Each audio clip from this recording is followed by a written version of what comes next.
अफसाना जो होता है, कहानी को कहा जाता है कोई भी कहानी जिसका ताल्लुक़ हमारे समाज से, हमारी माशरे से जुड़ा हुआ होता है।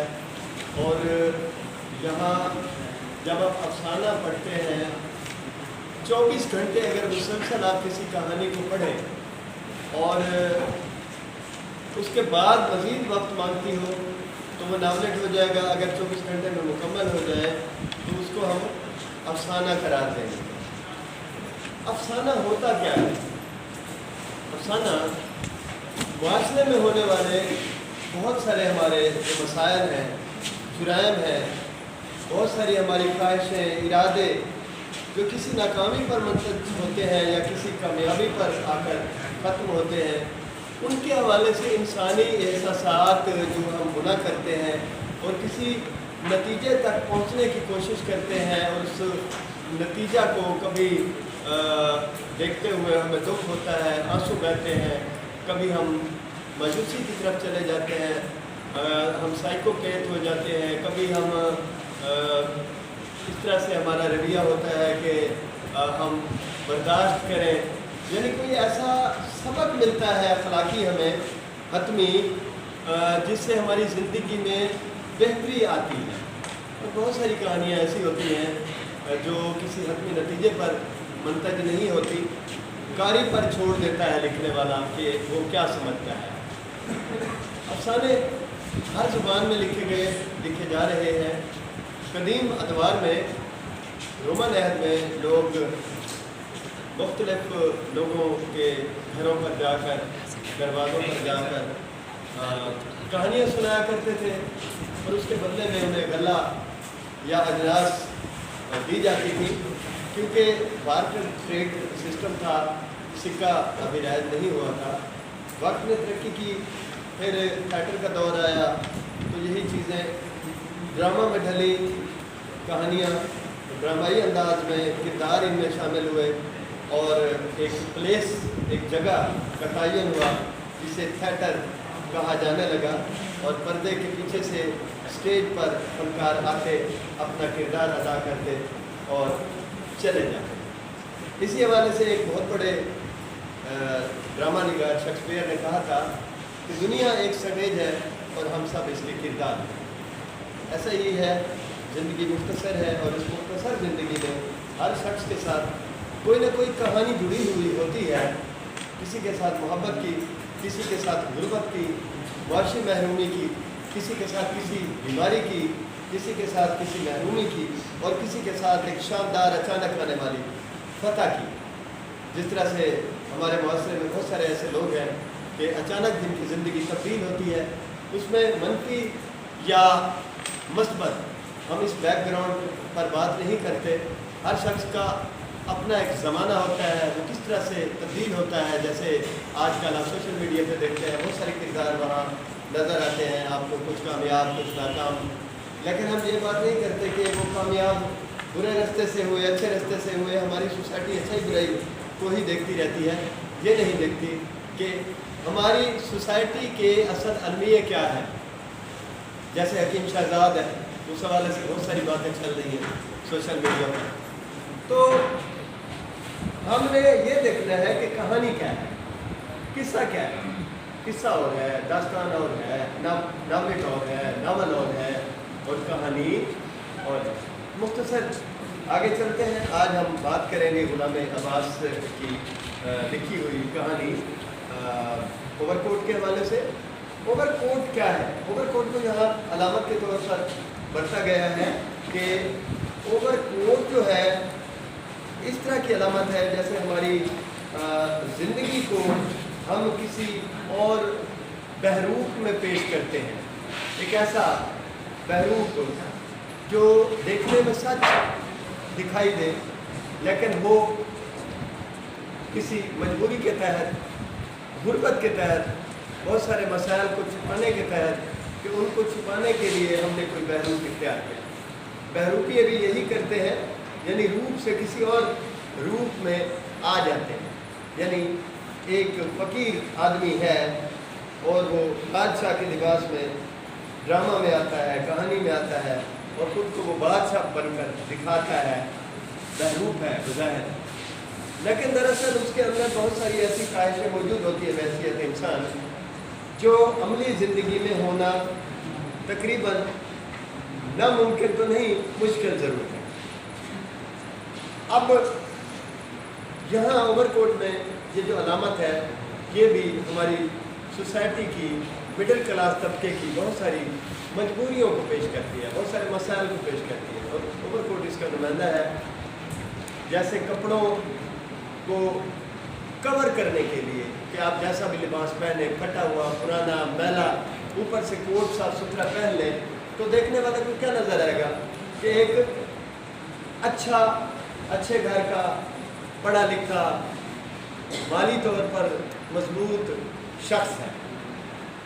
اور اگر ہم کوٹ اتار دیں تو پتہ چلے گا ایک غریب مڈل کلاسیہ ہے جو اپنے آپ کو زندہ رکھے ہوئے ہیں۔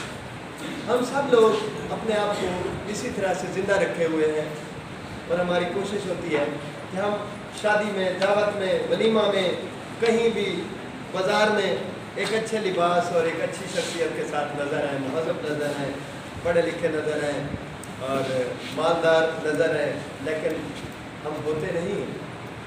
بس یہ ہمارا ایک ارمان ہوتا ہے، ہماری خواہشیں ہوتی ہیں کہ ہم ایسے نظر آئیں۔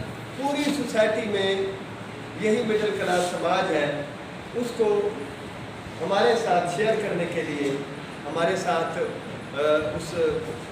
ایک ہمارا یہ جو کردار ہے مسائل سے بھرا ہوا، مشکلوں سے بھرا ہوا، اوور کوٹ کے روپ میں غلام عباس نے ہمارے ساتھ لا کھڑا کیا ہے، پیش کیا ہے۔ معاملے کی سمجھ آ رہی ہے؟ اب یہاں اوور کوٹ علامت کے طور پر استعمال ہوا، اور یہاں جو کردار ہے وہ ایک لڑکا ہے، نوجوان ہے، جو مال روڈ سے ڈیوس روڈ کی طرف مڑتا ہے، چیرنگ کراس کی طرف، اور وہاں وہ ایک ٹرالی کے نیچے آ جاتا ہے، ٹرالی کے پچھلے حصے کی لپیٹ میں آتا ہے، اور پچھلے دو جو ٹائر ہیں اس کی باڈی سے گزر جاتے ہیں اور وہ کچلا جاتا ہے۔ اس سے پہلے کہ جو اس کی پوری ایک شبیہ بنتی ہے، اس کی جو شکل سامنے آتی ہے، جو اس کا ایک خاکہ بناتا ہے لکھنے والا، بہت شاندار ہے۔ ایک ایسا نوجوان جس کی بہت ساری خواہشیں ہیں، گرامو فون سننے والا، میوزک پسند کرنے والا، تو میوزک کی ایک شاپ میں وہ جاتا ہے اور لسٹ مانگتا ہے، اسے لسٹ دی جاتی ہے، کہتے ہیں اچھا میں پھر آؤں گا، اچھے گیت جو گرامو فون ہے ریکارڈڈ میں لے جاؤں گا۔ پھر وہ قالین بافی کی دکان میں جاتا ہے، قالین پسند کرتا ہے، وہاں بھی یہی کہتا ہے کہ میں دوبارہ آؤں گا۔ وہاں سے وہ ونڈو شاپنگ کرتے ہوئے باہر آتا ہے تو ایک بینچ کے اوپر بیٹھتا ہے، وہاں ایک بلی بھی ہوتی ہے، وہ اس کی جلد پر ایسے ہاتھ پھیرتا ہے، کہتا ہے پیور لٹل ساؤل۔ تو پھر ایک امیر باپ کی اولاد جیسے کرتی ہے، اس نے ہیٹ پہنا ہوتا ہے، کوٹ پہنا ہوتا ہے جس کے بٹن خالص سنگھ کے ہوتے ہیں، اور اچھا خاصا وہ فیشنیبل معلوم ہوتا ہے اس کوٹ کے ساتھ۔ تو سگریٹ پیتا ہوا دکھائی دیتا ہے۔ دراصل اس کے جو سگریٹ ہوتے ہیں وہ ٹوٹے ہوتے ہیں، کہیں نہ کہیں سے چنے ہوئے، وہ فیشنیبل دکھانے کے لیے، امیر باپ کا بیٹا دکھانے کے لیے کوئی نہ کوئی ٹوٹا وہ سلگا کے پینا شروع کر دیتا ہے۔ وہ سگریٹ پی رہا ہے بڑی ایک سٹائل کے ساتھ، کان چڑھا کر۔ تو ایک سگریٹ بیچنے والا وہاں آتا ہے تو اسے کہتا ہے کہ آپ کے پاس 2 آنے ہیں، مقصد ہے کہ کھلے ہیں؟ وہ کہتے ہیں کھلے تو نہیں ہیں، کہتے ہیں اچھا بس رہنے دیں۔ دراصل وہ یہ ثابت نہیں کرنا چاہتا کہ میں غریب ہوں، میرے پاس کچھ نہیں ہے، جوانی ہے نا، مایوس نہیں ہونا چاہتا، اور وہ شو یہ کرتا ہے کہ میں فیشنیبل ایک امیر باپ کی اولاد ہوں اور اعلیٰ ذات ہوں۔ اب اسی دورانیے کے اندر اسی میں ہوتا یہ ہے کہ وہاں آگے ایک بار وہ بھاگتے ہوئے بال کرواتا ہے، جیسے سچ مچ میں وہ کرکٹ کھیل رہا ہو، وہاں سے وہ نکلتا ہے، چھڑی اس کے پاس ہوتی ہے، ٹیکتا ہوا چھڑی کو، ہیلمٹ سر پہ، فیل ایک ٹوپی ہوتی ہے، کیپ ہوتی ہے ڈھیردار۔ وہاں باہر جیسے وہ جاتا ہے تو ایک شام ہونے والی ہے، تیز رفتار ٹریکٹر ٹرالی آتی ہے اور وہ اس کے نیچے آ جاتا ہے۔ اب لوگ اس کی میت کو ایک طرف رکھ کر तरस खाते हैं, शोर करते हैं, लेकिन ट्राली वाला भगा ले जाता है ट्राली को, और उसकी जो है ये जो हेड है अज़राए तरस हमदर्दी उसकी छाती पर कोई रख देता है। छड़ी उसकी गुम हो चुकी होती है, वहाँ से उसकी बॉडी को अस्पताल मुंतकिल किया जाता है, और वहाँ 2 नर्सें हैं, गुलदाज है, एक और उसकी बारों है जो भी है उसके साथी। तो वहाँ जब देखते हैं तो उसकी बुनियाद फटी हुई है, निकटाई लगी हुई है, शर्ट है नहीं, कॉलर का काम वो दे रही है, और नीचे जुराबें एक और है, एक और है, और जिस तरह के लिबास में वो वहाँ मौजूद है, सिर्फ कोट है, यहाँ टाई है, नीचे जुराबें और है, एक और, एक और।